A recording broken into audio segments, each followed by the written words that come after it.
So, Steve, first of all, thanks for taking time out of your day to have a chat with me.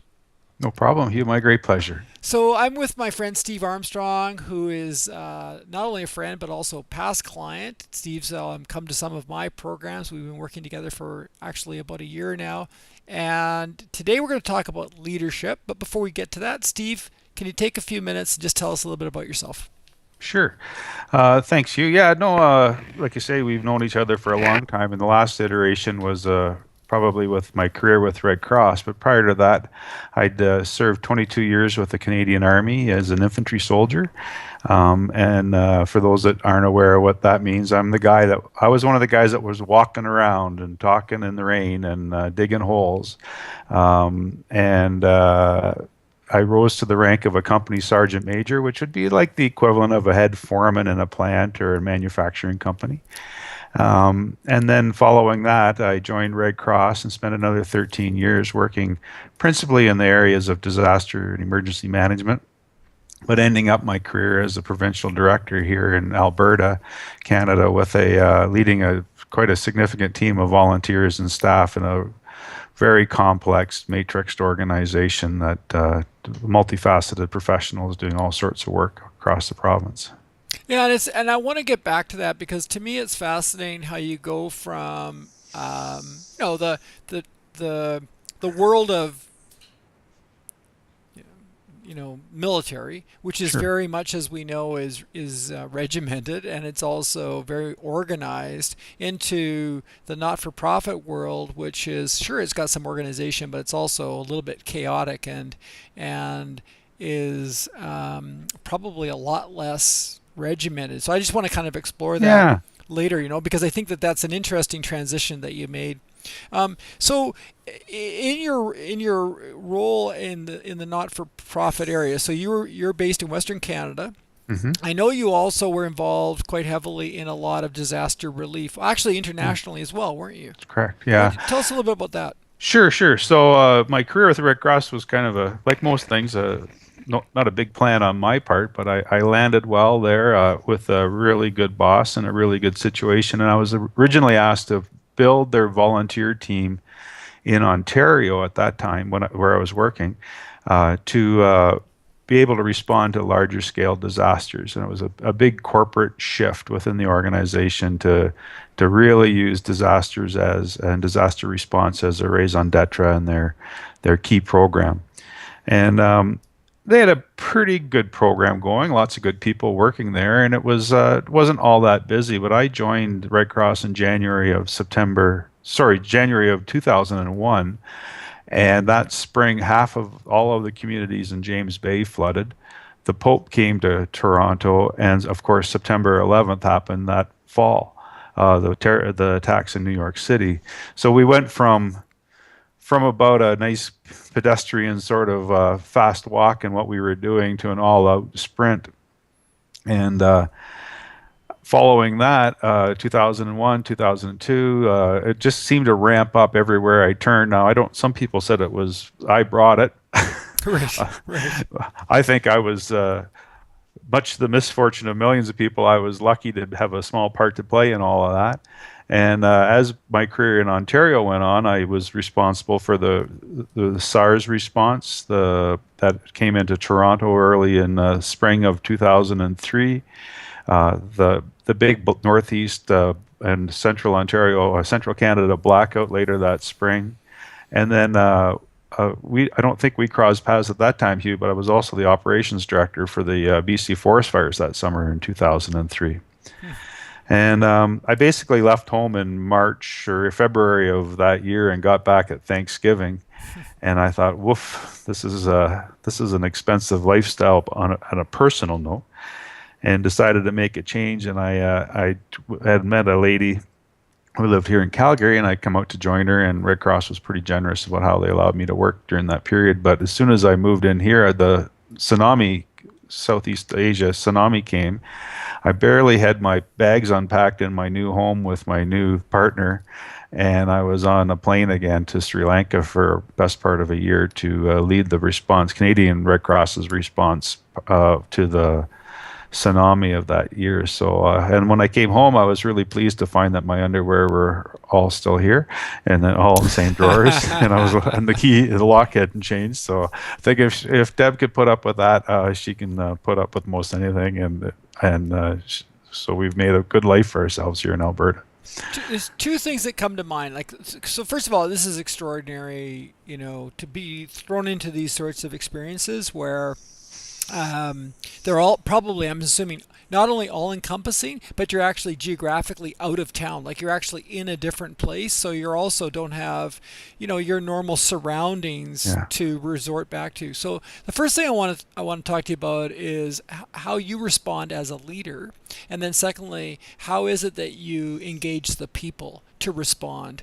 Mm. Because, my experience is in adventure tourism, as you know. And so, on a very, very tiny scale, we would actually be constantly going from sort of like feast to famine. Like we'd be going, Yeah. into a busy period, then a slow period, busy period, and slow period. And I learned that it really taxed us as leaders, but also it was sometimes difficult to get people to, I suppose, have the same sense of urgency. So first, Mhm. you as a leader, what did you learn you needed to do, Steve, to survive James Bay and SARS and Sri Lanka? Like what did you have to do? So I think the biggest lesson that I took away, probably obviously from the military, because that's where most of my leadership background comes from, but was to stop. Huh. Hmm. Just stop, breathe, and try to get as good of evaluation of what was happening on the ground as you possibly could. The difference between the military and Red Cross response was there was no need to get anybody killed in the beginning or hurt in the beginning. So I used to say I remember one time getting a phone call from a branch office, a smaller office, and I think it was in Ontario, and she was completely panicked about a significant event in their community, but a smaller, in the big scheme of things, it wasn't that a big deal. And I to break the panic in her voice, I said, "Is anybody shooting at you?" And she said, "No, nobody's shooting at me." And I said, "Well, then you don't have to do anything in a hurry. Everybody relax. If somebody's shooting at you, you have to do things in a certain order and move on." But if there's no risk to life and personal injury and life safety, then you can take a few minutes and figure out what's going on. And I think that's one of the big lessons I brought to Red Cross was stop, breathe, figure out what's going on. And as a leader, even in the military, as a leader, it behooves nobody any goodwill if the leaders are panicked and running around, because the followers will see that, and if they think you're scared, they're going to be scared. If they think you're calm and relaxed, you'll pass that on to them in your actions, and in your conduct, And and just to keep everybody calm.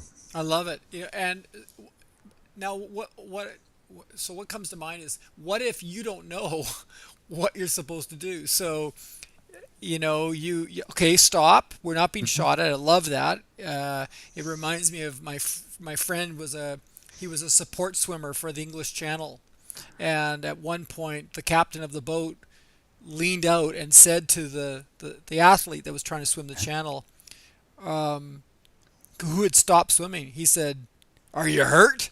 The swimmer Yeah, had to say, "No." "Are you sick?" "No." The captain says, "Well, then get on with it." It that's was right. kind of Yeah. like, okay, so stop is like we're not being shot at, but Steve, what if you don't know what you're supposed to do? Like, so how do you convey that or how do you present yourself to your team when you aren't quite sure? Well, you're honest with them. Half the time, I had no idea what was going on at the beginning of these responses. SARS, for example, was was an extraordinarily fearful event in Canadian history, North American, arguably both in Hong Kong and China, though I'm not completely aware of that. But here was this disease that was showing up at our front door, showing up in Toronto, and nobody really knew that come the end of the summer if the apes were going to be ruling the planet. Like there was a sense of sheer fear and terror in the community, and I put a lot of a lot of what I saw happen there, especially at the government level. You can say what you want about government, but I have to say they handled that very well because they said they didn't know, but they kept everybody calm by not panicking and doing an assessment and figuring it out. And what we did with the team with Red Cross was said, look, we're not 100% sure what's going on here, but we're not going to ask anyone to do anything until we're 100% sure what our mission is and how we can protect you. So, different parts of the organization stood up and took on different tasks. So somebody went to the Canadian Medical Association and got the best thinking on protecting our people. I was dealing principally with the provincial government and the bigger municipal governments in Ontario. And if someone would come and ask me to do something, I said, well, okay, yeah, that's cool. We'll consider it. Give me 24 hours. Mm-hmm. Let me consider it. Let the organization absorb it, consider it, and decide what we can do with managing risk as an organization and looking after our people. And then we always got back to them. And I always say, under promise and over deliver in these regards. Tell somebody you need 24 hours to get back to them and get back to them in 12. You're a hero. If you say, I'll get back to you in 12 hours and you don't get back to them in 24, you're a loser and they don't want to talk to you anymore. Yeah, yeah. So it's like buy yourself some space. Honestly, if the building isn't on fire and people aren't in harm's way, then you can afford to buy yourself that space that you can figure out what's happening. Nice. That said, it changes all the time. And one of the things we did with the SARS, which is a good example of this, is we had at the beginning we had twice a day phone calls, open phone calls. Anyone on the operation could get on the phone and listen to what was being talked about, and they could hear what the leaders were talking about, and they knew that we were always considering their best interest first, their safety, and how can we help the people that we are mandated to help, which were generally the people who were quarantined or self-quarantined because of potential exposure. So I think by being open and honest and transparent, you go a long way. That way, when someone you don't have the time to explain what's happening, or you can't for whatever good reason there is for that, people will trust you. But if I couldn't explain what was going on for internal, I'll say security or confidentiality, I always said, I can't tell you. But you also mentioned something else there, which is the regular communication. And I think that, so I'm guilty of this. Like sometimes when you're unsure, you go inward. Yeah. And what you hope is that you're going to figure everything out and then make an announcement. And in the meantime, people are more anxious. They're wondering what's going on. They doubt your own leadership because they don't see direction coming your way. Yeah. So there's two, right? Like one is let's over under promise, over deliver, right? And then second is let's not leave people in the lurch, right? Let's continue to talk. I think too that people are not stupid. Huh. Nobody. The people that work for, we should say in the Army that the privates knew before the generals knew. They could pick up the vibe. They could see what was happening. They could figure it out long before the leaders could figure it out. And so people know that something is happening. And by going quiet or trying to wallpaper something over and make it pretty and nice, you do yourself a huge disservice as a leader because then they don't trust you.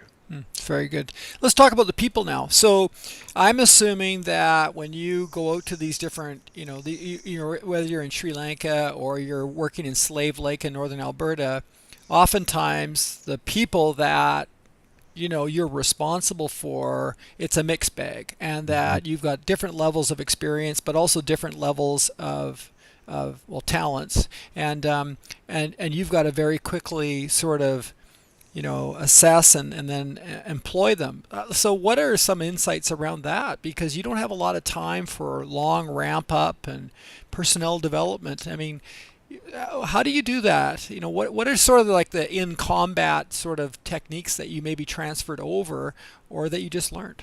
Mm-hmm. Well, the big difference between a military operation and a Red Cross operation was generally the people that you're working with in the military were your people. You had them all the time. You probably trained most of them from the day they walked in to get it to their Right. first uniform, and develop them, their career or your career developed with them as you went along. So you had a pretty emotional and psychological and quite a tight bond with most of these people. When we responded in organizations with Red Cross. Often people came from across Canada. You never met them before. Hmm. After a while, you sort of got a sense of who were leaders, and you knew more and more people. But still, we had 300 people on the ground at the beginning of the Slave Lake fires in 2011. I probably don't, if I knew 10% of them, I'd be quite lucky. Hmm. So the first thing is, I would say that is you have to keep your eye out for bright, shiny stars. Hmm. And the way you do that in those situations is you try, as the overall leader, you try to remove yourself from the operation, from the tactical end of the operation. So let people that are good at being managing it, let them manage it. And as the overall, we would call it an operations director or whatever within Red Cross. My job then was to wander around and be seen in the front lines. So you can't lead from the rear is a great sort of point, because if you're always in the behind, you can't see what's happening and people don't know you. So I would purposely go forward to as close to the operation as I could without getting in the way, to watch how people are working, Hmm. ask questions like, one of the best lessons I learned in the military was an old boss says, never ask anybody how they're doing, because they'll always say fine. But if you ask them what they're doing and then you ask them why they're doing it, you'll get a completely different answer. And Hmm. half the time, people don't know why they're doing what they're being asked to do. So I would be upfront, talking to people, keeping them calm, patting them putting my hand on their shoulder, uh, reassuring them that I was there, that they could see me as the leader, and making sure that the lines of communication from what we were doing as an executive team was being pushed down through the ranks to the front line, so they always knew what and why they were doing it. And if I was getting mixed signals at the bottom, I would always go back. I wouldn't, you don't want to embarrass supervisors and people that work for you, but the next opportunity we had to do a team call or a team debrief, I would always bring those things up. Okay, so I was in this location. I talked to these people, and they didn't know why they were there. Hmm. So we have to make sure that this communications loop is back up. So I acted as my own feedback loop, I guess, Hugh. Okay. If Right. that makes sense. Yeah. And you can't ask. Well, that's not fair, but you have to have a pretty special bond and trust with somebody to do that for you. Hmm. But in a leadership role, if you have the ability to, it's always good to do that yourself. Let Hmm. people run the tactics, day-to-day tactics, and So yep, let's talk a little bit about. I want to move towards advice, and I'm thinking in terms of the people that are going to be listening to this, who probably, just a guess, are not about to jump on an airplane and solve some, rescue some, some yep. issue or put out fires. So I'm thinking in terms of them. But what comes to mind when you talk about being on the front lines and putting your hand on people's backs, and I appreciate all that, is you also sometimes get resistance. So what is it? What's a sort of a kind of a, I don't know, a Steve Armstrong strategy when you get pushback?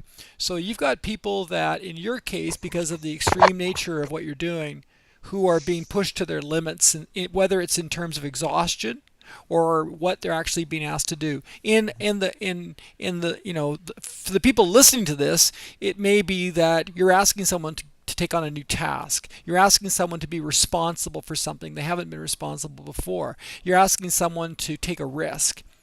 What do you do with pushback? Like, how do you overcome that? Because you want to build a team, but at the same time, you also want to get people moving forward. I I wouldn't overstate the pushback. I don't I in so to use a military parlance, in peacetime and in wartime, I don't see a lot of difference in how you motivate people and how you gather that information. In Red Cross, the big disasters and such. But if I was even in a plant or a factory or a big office complex or whatever, a sales department, and I had a bunch of people working for me, I can't say that I've ever gotten pushback from going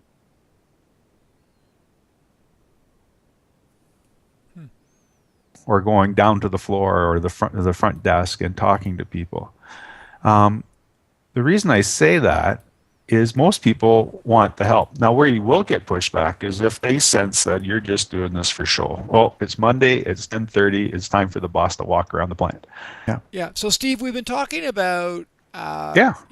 getting the team moving. We've been talking about how the leader manages itself, but inevitably, there's going to be a point when you're asking people to do stuff they don't want to do, and it could be new skills, new responsibility, taking a risk. And I'm just wondering, from your experience, like it's wonderful if everybody is on board, right? But how do you manage pushback? And that could be from people that are reporting to you, or it could even be up the chain. Well, I think fundamentally, the very core of it is being very clear about what your, again, to use a military term, mission is, Right. and make sure everybody understands what's being done. Um, and then there's a conversation about what resources are required to get that done. Uh, and it's also if you have the ability to take the time to build a bit of a stronger camaraderie on your team, because people, even in the military, people might let a general down or they might let the Parliament of Canada down, but they're not going to let down their buddy. Okay.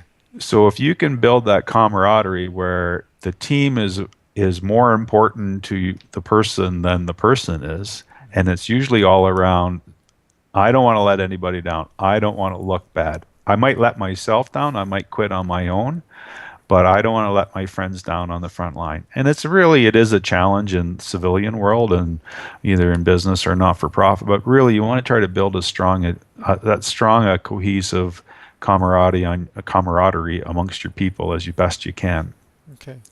because then they don't want to let it down. Now, the next thing after that is making sure that people know it's change management fundamentally is what it is make sure why you're asking them to do what they're doing and how can you make it as easy and frictionless for them to do it as you possibly can. And that might mean reassigning somebody, seconding that, taking the original work off of somebody and putting it on someone else. Um, and again, it goes back a little bit to what we talked about earlier. It's all around communications. Like it's nonstop talking to your people, explaining what's going on, what it's going to look like, how it's going to change. Is this new software system going to make our lives better? We've all seen, everybody in the world has seen a new software system be implemented and then walk away and no training. Right. Right. It's Right. gonna, it's all, and then people just go back to their old ways or they don't use the system to its maximum potential to save time. Right. So if you're not going to do all those things, you're going to get resistance and pushback. In fact, you'll just fail. Let's talk about advice. So I've got a couple of minutes left here, and I'm Sure. thinking, all right. So people listening to this may be an entrepreneur, Yeah. so they don't have a team, so they're listening from the perspective of me as a leader, me showing up. People may have a team, so we have some people that listen to these calls that they work in the corporate world and they work in not-for-profits Yeah. and associations, and so they're thinking in terms of a much bigger scope. They're thinking in terms of direct reports. So what are a couple things, Steve, that from your experience, from given that we've got a different markets listening to this, like Yeah. what are things that people can do to just simply be a better leader, like to just show up as a better leader, to perform as a better leader? Because nowadays I just see so many people that I work with are just mired in little minutia details, and so they're busy, but they're not necessarily being what I would call a leader. So how do we show up as how do we be better leaders? Fundamentally, the very first thing, Hugh, I think, is be extraordinarily crystal clear with a laser-like focus on what your mission is. What is it you're trying to achieve? The rest, arguably, will just sort of happen around that. It's not that simple. But if you don't know what your objective is for that particular workday or week, or what your mission for your organization is, you're going to be in big trouble trying to define yourself as a leader, because then you're just a manager pushing resources all over the place. I think that's the first point. The second point is Again, I can't overstate communication. Whether you're a sole proprietor or a sole entrepreneur and you're trying to get things, talking to people, explaining to people what you're trying to achieve and how it's going to help, making sure if you have a team of leaders and managers, direct reports, or even a broad team. My last role with Red Cross, I had 120 direct and indirect uh, paid reports and about 2,000 volunteers that were working under my authority. And I spent as much time as possible talking to those people, either on phone calls, electronic, and best I could do face to face. Don't ever underestimate communication. When I say communications, I mean talking. Don't Right. communicate. That could be an email, and that's not doing it. Yeah. So that's probably the number two thing. And the other one is be in the front, be present, and it's a fine line between interfering between the chain of command and people who are supervising the front, but you want to be seen. When I took over one of my roles with Red Cross, I was the first person to actually go visit people in their offices all over Ontario, and I knew that in some places, some people had high-speed internet access, and other people only had ability to access dial-up modems. This was 10, 12 years ago, mind you, a couple of times a day. And yet people were bombarding them with electronic information and considering that they were communicating with their people. And these guys couldn't even download it. Right. Right. So pick up the phone, for God's sakes, and talk to somebody and Yeah. hear their voice. Hear when their eyeballs click into the back of their forehead when they hear you say something stupid, and or what they think you said is something, and then you have a chance to correct it. But if you just rely on electronic communications, you're sunk. Yeah, it's so good, and I think that it's kind of like full circle, isn't it? We've come from that place where it was all about looking in the face of the person, Yeah, understanding what's going on for them emotionally, working with them to get some kind of rapport and then some kind of agreement, to a digital world where we try to be really efficient. And I think what you're saying is to just simply get back to mission and then communication and then also be with them, like see, yeah, face to face, right? Which is full circle. It's back yeah. to what is it that's going to motivate people? Yeah. Well, we hear a lot about the millennials and managing through generations and stuff. And with all due respect to big thinkers, I just think that that's a lot of horse hockey. You know what? I worked with the brightest. Red Cross couldn't afford to hire the people that we would have liked to have been able, so we found bright, smart, articulate, young professionals at the pay scale we could afford to hire for them, and work with those people. And they're all 30 years old, 50 billion times smarter than I remember myself being at that age. And I was able to get those guys to work for me and work hard for the people we served by just doing that, being clear on what we were trying to achieve, getting to know them as human beings, finding what turns their crank and getting them motivated by doing that, finding what turns them off and staying away from that. And we were always successful. We had a great run at it, and we had lots of fun. Nice, Lots nice, and lots and lots of fun. nice, And we got our work done. nice. Just ask the people of Slave Lake from the fires, or SARS, or the floods last year here in southern Alberta. Nice. Steve Armstrong, I really appreciate your time. Thanks for doing this. Anytime, Hugh, my great pleasure. And how do people get a hold of you, Steve? What's the best way? Two ways. I would say go to the website at Steven, Steven, Armstrong.ca is probably the best way, and my phone and contact information is there. Great. And we'll put a link on this video as well. Thanks, Steve. Take care, Hugh.